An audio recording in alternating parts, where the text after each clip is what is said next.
Pagi ini suasana hati Dita sedang tidak baik entah karena apa. Tidak, itu bukan berarti dia terus-menerus emosi. Dia hanya tidak mood melakukan kegiatan apapun.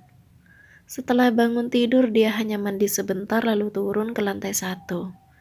Mama mengajaknya sarapan tapi dia menolak dengan halus. Malas saja rasanya. Dita keluar dari rumah yang pintunya terbuka lebar. Bibi ada di halaman sedang menyapu dan membersihkan rumput-rumput kecil yang tumbuh liar di pot-pot bunga. Dengan malas Dita melemaskan badan, duduk di teras bersandar pada pilar rumah sambil memperhatikan kegiatan Bibi. Dia menghela napas dan mengusap perutnya yang masih rata. Omong-omong, Dita belum membalas pesan dari Dennis. Lelaki itu pagi-pagi sekali sudah mengirim chat menanyakan perihal rencana mereka yang akan jalan keluar hari ini. Sekadar mengonfirmasi apakah Dita jadi atau tidak keluar bersamanya. Sepertinya memang bukan pilihan yang buruk jika Dita pergi hari ini. Maka dari itu dia membalas pesan Dennis, menyatakan persetujuannya untuk dijemput. Tidak perlu menunggu lama sampai lelaki itu menghubunginya balik melalui panggilan suara. Aku akan berangkat setelah sarapan. Kamu sudah sarapan? Tanya Dennis di seberang panggilan. Karena Dita tak sarapan, dia hanya menjawab dengan gumaman yang tak berarti. Oke, kamu siap-siap saja dulu. Jangan buru-buru. Oke. Lagi pula Dita bahkan sangat tidak buru-buru. Kututup? Oke. Panggilan dimatikan oleh Dennis. Dita meletakkan ponselnya di lantai tepat di sebelahnya dan kembali memperhatikan Bibi. Kok duduk di bawah?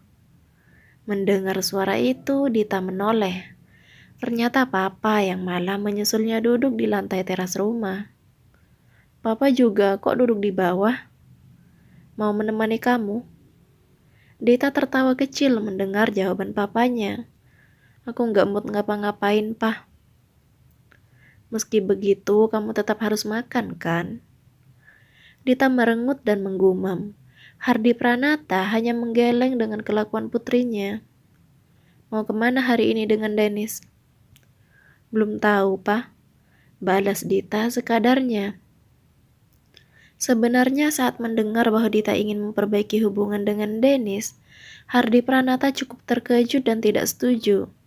Tapi itu adalah pilihan dan keputusan Dita sendiri.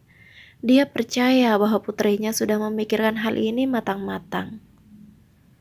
Papa memang agak tidak setuju, tapi Papa percaya dengan keputusan kamu. Yang terpenting itu tidak menjadi beban untukmu. Tukas Hardi Pranata semalam saat mereka bicara serius tentang kelanjutan perkara rumah tangga Dita. Mau bagaimanapun Hardi Pranata memberi masukan dan wejangan, semua akan tetap kembali kepada Dita. Masih sama sifatnya seperti dulu. Ketika putrinya berkata A, selamanya akan A. Pulangnya nanti jangan malam-malam, bilang ke Dennis. Dita mengangguk-angguk, merasa bahwa Papa mulai memperlakukannya seperti anak remaja lagi. Kalau waktunya makan, pergi makan. Jangan sampai telat. Iya, Pa, ujar Dita lalu terkikik. Kenapa kamu tertawa? Dita menoleh kepada papanya dengan senyum yang lebar. Habisnya Papa memperlakukanku seperti anak kecil. Kamu akan selalu menjadi gadis kecil Papa.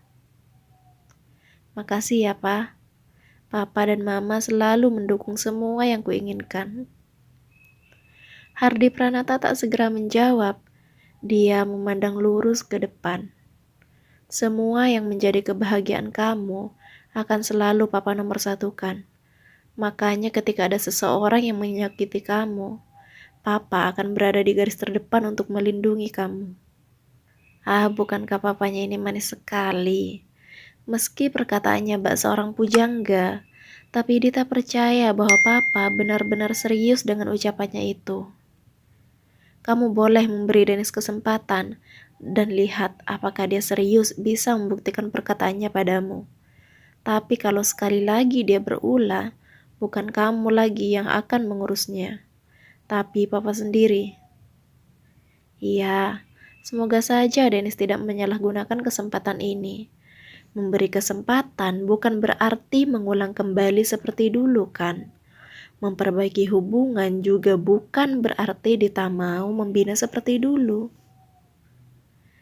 Jam berapa mau berangkat? Tanya Hardi Pranata kemudian. Dita melihat jam di ponselnya. Paling jam 8 atau 9, Pak. Kenapa? Kamu tidak mau siap-siap. Kamu kan siap-siapnya lama. Enggak ya.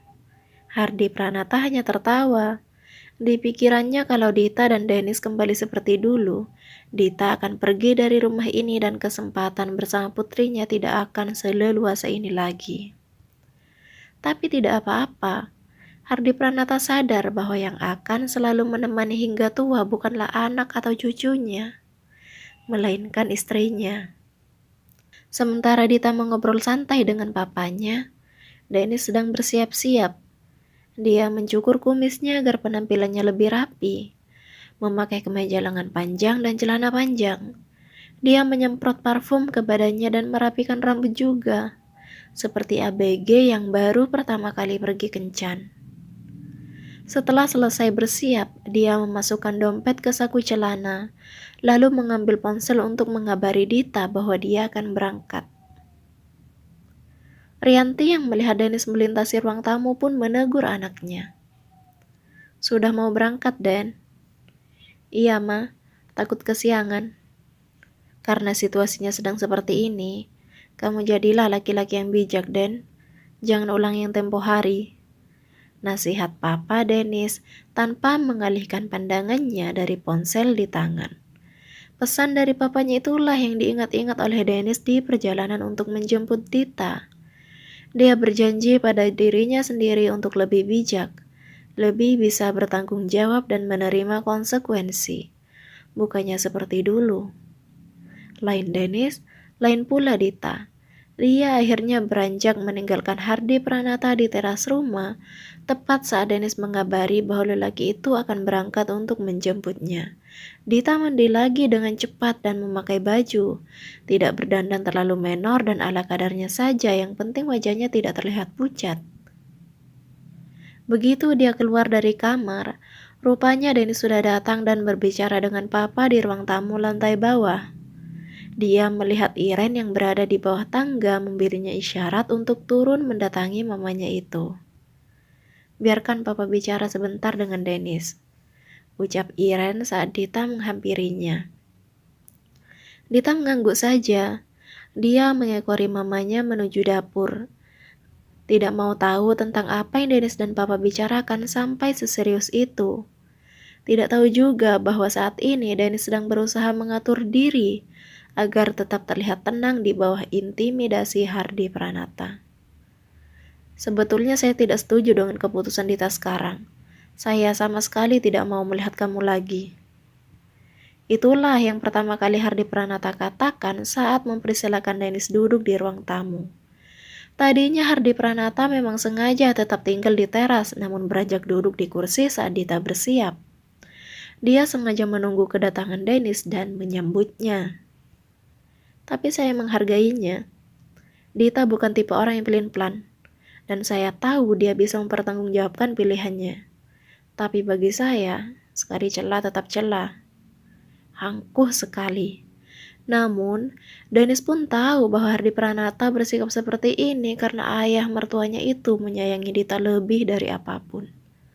Lagi pula, tak mungkin Dennis berpikiran bahwa Hardi Pranata akan mengajaknya main catur setelah semua ulahnya selama ini menjadi masalah, kan? Kalau benar saya diberi satu saja kesempatan, saya berjanji akan memperbaiki semuanya, Pak.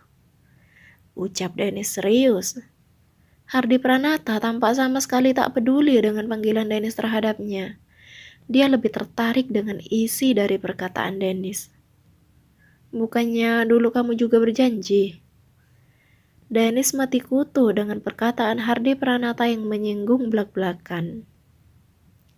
Saya tidak mengancam dan tidak akan melakukan apa-apa meski saya ingin sekali memaksa Dita agar kalian cepat bercerai.